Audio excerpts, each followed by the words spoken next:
Paralysis का पहला stroke आया और हम उसे पहचान नहीं पाए। अब हम उसे कैसे पहचान सकते हैं? आज हम बात करने वाले हैं कि बॉडी हमें क्या सिग्नल देती है जब हमें पैरालिसिस का स्ट्रोक आ रहा होता है। नमस्कार, मेरा नाम है डॉक्टर पुरुथमन और आज हम कोशिश करेंगे कि आपको समझा सके कि पैरालिसिस के पीछे कारण क्या होते हैं और जब ये हमें होने वाला होता है तो हमें क्या लक्षण देता है, जहाँ पर हमें पता होना चाहिए कि हमें डॉक्टर के पास जाना है।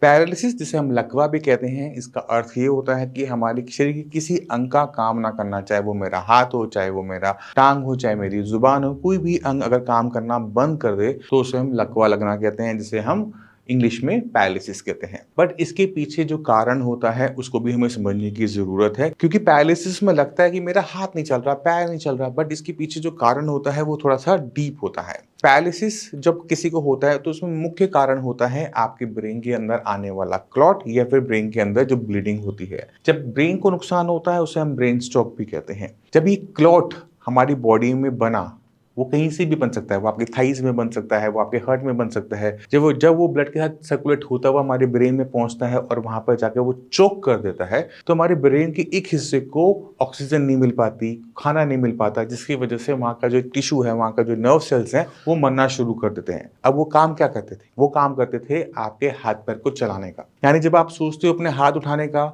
सोचा अपने ब्रेन से, हिला आपका हाथ, तो ये जो कनेक्शन है वो आपका ब्रेन के वो सेल्स बना रहे थे। तो जब उनको नुकसान होता है तो सिग्नल ब्रेन से आपके हाथ को जा नहीं पाता, जिसकी वजह से हाथ हिलना डुलना बंद हो जाता है। मगर हमें लगता है कि मेरा हाथ नहीं चल रहा, मेरे हाथ में दिक्कत है क्योंकि मैं तो सोच पा रहा हूँ। तो ये सबसे बड़ी गलतफहमी होती है। तो आपने जब भी किसी को पैरालिसिस का अटैक होता है तो शुरुआत करनी पड़ती है उस बीमारी की जड़ से, और अक्सर वो जड़ क्या होती है? आपका ब्रेन के अंदर वो क्लॉट, ब्रेन के अंदर वो ब्लीडिंग, जिसकी वजह से ब्रेन के हिस्से को नुकसान पहुंचा।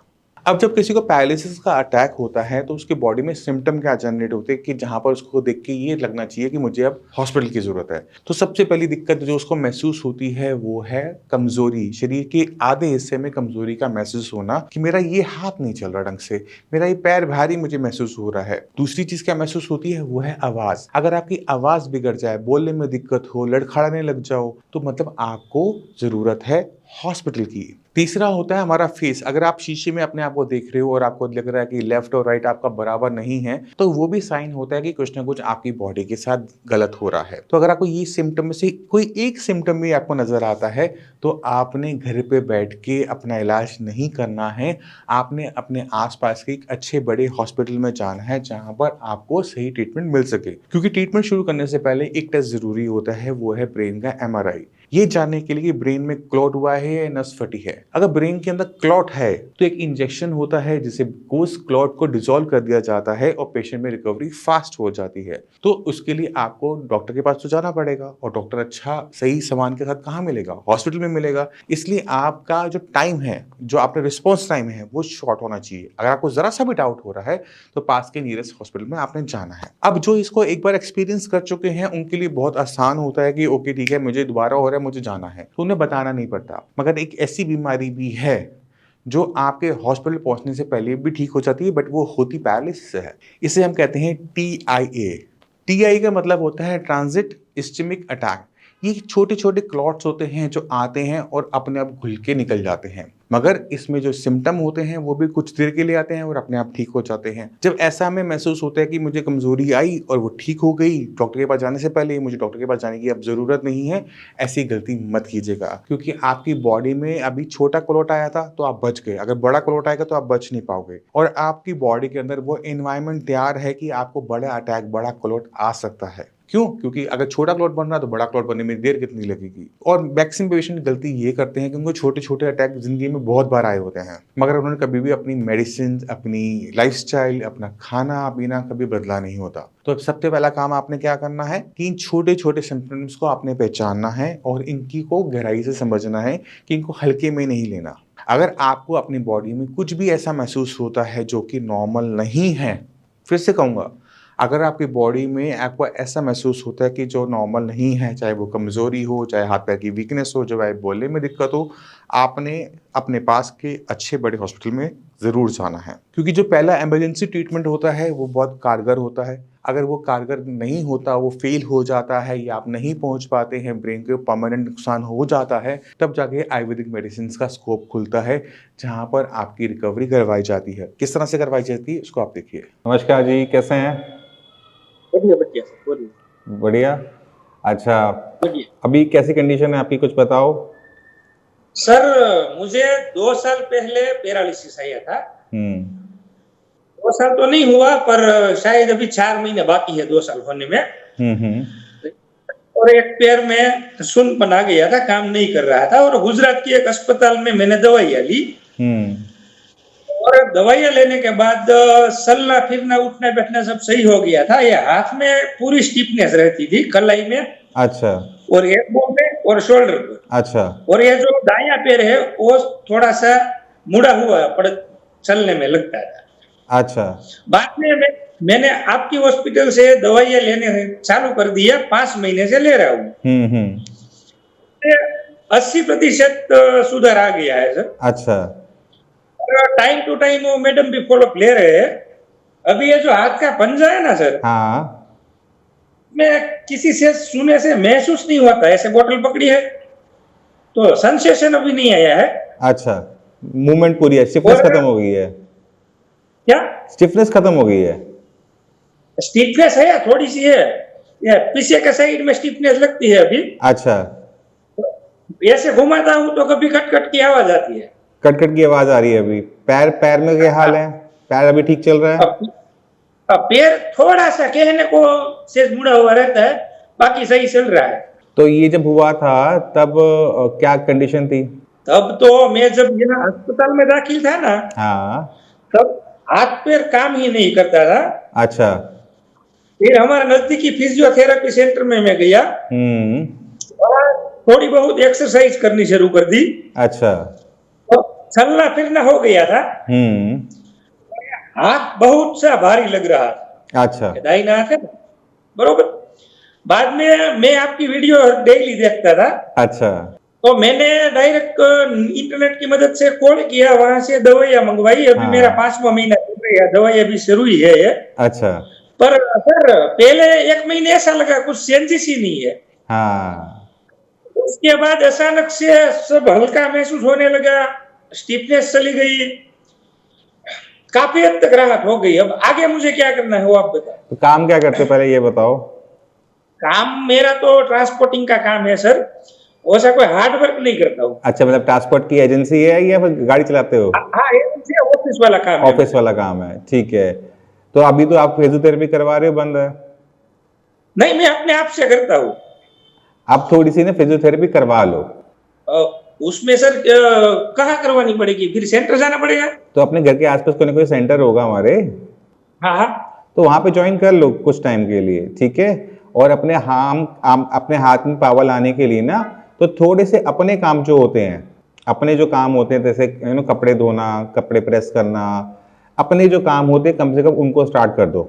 नहीं सर, क्योंकि काफी अभी हद हाथ तक की, सुधार है। हाँ जी, मुझे काफी हद तक सुधार है। हाँ हाँ अभी पहले तो चलने में थकन महसूस होती थी, अब वो भी नहीं हो रहा है। किसी चीज पकड़नी हो ना तो बैलेंसिंग भी आने लगा है। वैसे ये बोतल पड़ी है, हाँ हाँ ये उठानी होती थी तो बैलेंस नहीं रहता था, वैसे यूं होता था। अच्छा, कंट्रोल नहीं था। ग्रिपिंग भी आने लगा है। अब कंट्रोल आ गया ना, पहले कंट्रोल नहीं था, मसल्स पे कंट्रोल नहीं था, कंट्रोल पूरा आ गया, स्टिफनेस वाला पार्ट थोड़ा सा रह गया। तो अभी 4-5 महीने में, 5वां महीना भी शुरू हुआ है, अगर आने वाले 2-3 महीने में ये जो बच्चे को जो स्टिफनेस है, जो सेंसेशन नहीं है ना, वो निकल जाएगी। उसकी टेंशन आपको लेने की जरूरत नहीं है। खाने में खट्टा तो नहीं खा रहे? खट्टा तो खा रहा हूँ सर। तो ऐसा क्यों कर रहे हो? खट्टा बंद वो करो। तो नहीं पता था। चलो बंद कर दूंगा। खट्टा मत खाओ। तो आप एक काम कीजिएगा, इसकी थोड़ी सी सिकाई कीजिएगा। सिकाई करने से मांसपेशी थोड़ी ढीली हो जाएंगी, थोड़ा सा आराम मिल जाएगा। आपको एक तेल भी दे रखा होगा न्यूरोएम कर, है ना? तो पहले आप एक्सरसाइज करेंगे, फिर मालिश करेंगे, फिर सिकाई करेंगे, ठीक है। अगर 80% आराम हमें 5 महीने में आ गए हैं, तो आने वाले 1-2 महीने के अंदर जो बचा कुचा हमारा 20% है वो भी निकल जाएगा। तो उसको लेने की टेंशन नहीं है। बस आपने ध्यान के रखना कि खट्टा नहीं खाना है। दाल जितनी मर्जी खाओ, रोटी जितनी मर्जी खाओ, चावल जितने खाने उतने खाओ। ये जॉइंट आता है ना, हाँ हाँ, हल्का सा भारीपन लगता है, हल्का सा। पहले ज्यादा लगता था, अब हल्का सा लगता है। हाँ वो पूरा क्लियर हो जाएगा, इसलिए तो मैं आपको कह रहा हूँ कि आप अपने आसपास, घर के आसपास कोई फिजियोथेरेपी सेंटर हो ना, वहां पे जाना शुरू कर दो, उससे आपको हेल्प मिल जाएगी। क्योंकि अब क्या है ना, ये काफी हद तक निकल चुका है, जो आखिर का जो भारीपन है ना, उस निकलने में टाइम नहीं लगना चाहिए। बस आपको थोड़ी सी सपोर्ट की जरूरत है। अब आप गुजरात रहते हो, हम दिल्ली हैं, हम आपको एक्सरसाइज जो बता रहे हैं आप वो कर रहे हो, अपने आप कर रहे हो, और अपने आप करते करते आपका 5 महीने में इतनी इंप्रूवमेंट हो गई है। तो बचा कुछ में अगर हमने थोड़ी बहुत हेल्प ले ली, महीने 2 महीने किसी फिजियोथेरेपिस्ट की हेल्प ले ली, कोई दिक्कत नहीं है। मेरा क्या है, मैं जहाँ जिस जगह पे रहता हूँ ना, हाँ वो अमरेली जिला में पड़ती है। हमारे आसपास फिजियोथेरेपी नहीं है। जब मुझे स्ट्रोक आया ना, हाँ। तो मैं सूरत चला गया था 2 महीने। अच्छा, तो फिर एक काम करो, छोटा सा कौन सी एक्सरसाइज करते हो जरा मुझे करके दिखाओ। जो सर, मैं एक ये स्ट्रेचिंग वाली करता हूँ, अच्छा, और एक वो बॉल बॉल वाली करता हूँ, और एक वो पंच आता है, अच्छा ये करता हूँ, और हाथ को ऐसे ऐसे रोटेट करता हूँ। ठीक है। बरोबर है। हम्म। और बोतल को पकड़ के छोड़ना, किसी चीज को पकड़ के छोड़ना, ये सब करता। दिन में कितनी बार कर रहे हो एक्सरसाइज? तो सारी कर रहे हो आप बताई हुई। वो दिन में मैं फ्री बैठा हूँ तो करता ही रहता हूँ थोड़ी थोड़ी। अच्छा, तभी इंप्रूवमेंट फास्ट हुई है, क्योंकि आप एक्सरसाइज को छोड़ा नहीं है आपने। फिजियोथेरेपी नहीं हाँ, करवाई, बट एक्सरसाइज करते रहे किसी न किसी फॉर्म में, जब टाइम मिला तो आपने किया, तभी आपको इतना रिजल्ट है। क्योंकि पैरालिसिस का पेशेंट अगर बैठ जाए, एक्सरसाइज ना करे, तो इंप्रूवमेंट लाना मुश्किल हो ही जाता है। तो बहुत अच्छी बात है एक्सरसाइज। अगर हमारे पास फिजियोथेरेपी सेंटर आसपास नहीं है, एक्सरसाइज जो आपको बता रखी है आप वो कर ही रहे हो, तो होपफुली जो है वो 2-3 महीने में ये जो बचा कुचा भी है वो निकल जाएगा। बाकी एक बार आपकी मेडिसिन में एक बार थोड़ा सा सेंसेशन नहीं है इसी आ जाएगी, पहले से आ गई होगी ना। हाँ, ये पहले थोड़ी से थोड़ी आ रही है। पहले हाँ थोड़ी सी आनी शुरू हो गई ना, वो आ जाएगी, पूरी सेंसेशन वापस आ जाएगी। ठीक है, आप बस जो मैंने आपको कहा ना कि अपने काम जो होते हैं, घर के जो अपने काम होते हैं, उनको जितना आप सर, पहले मैं कुछ नहीं कर पाता था इस हाथ से। हाँ। अभी डोर खोलना, पानी का नल शुरू करना, वो दवाई की बोतल खोलना है, सब इस हाथ से करता हूँ। अब वही तो बता रहा हूँ, इसको फास्ट करने का तरीका। इंप्रूवमेंट तो आप में हो ही रही है। अगर हमने थोड़ी सी स्पीड पकड़नी है तो मेडिसिन को हम नहीं बढ़ा सकते, बट हम एक्सरसाइज के हिस्से को बढ़ा सकते हैं। तो जाने अनजाने में जो काम हमारे घर वाले हमारे लिए करते हैं, अगर वो काम हम अपने काम अपने खुद करने लग जाएं, तो उसमें कोई शर्म भी नहीं होती है। ठीक है, बट उससे क्या होता है कि आपका पूरे दिन में जो आपकी एक्सरसाइज है, वो नंबर ऑफ एक्सरसाइज बढ़ जाएंगी, और आपको वो एक्सरसाइज की तरह महसूस भी नहीं होगा। पर सर, सारा काम मैं ही करता हूँ अपने आप से ही। अच्छा, हाँ, और मेरे एक्सरसाइज की जरूरत है, कोई दूसरी एक्सरसाइज आती हो तो आप बता सकते हो। और नहाना, कपड़े चेंज करना वगैरह, उसमें कोई दिक्कत नहीं है। सारी एक्सरसाइज तो आप कर रहे हो, शोल्डर की कर रहे हो, स्ट्रेचिंग सारी कर रहे हो, फिंगर्स की कर रहे हो, रिस्ट की कर रहे हो। तो जो एक्सरसाइज कर रहे हो उसमें जो कोई कमी नहीं है आपकी, क्योंकि आप पूरा टाइम भी उसको दे रहे हो। ठीक है, तो उसमें हमें कोई नई एक्सरसाइज को ऐड करने की जरूरत नहीं है। आप बस जैसे हमारी शोल्डर मूवमेंट के लिए हम शोल्डर व्हील बोलते हैं, वो आप ऑलरेडी आप मूवमेंट कर ही रहे हो, और अच्छा मूवमेंट हो भी रही है कि इसमें किसी टाइप की असिस्टेंस की भी जरूरत नहीं है।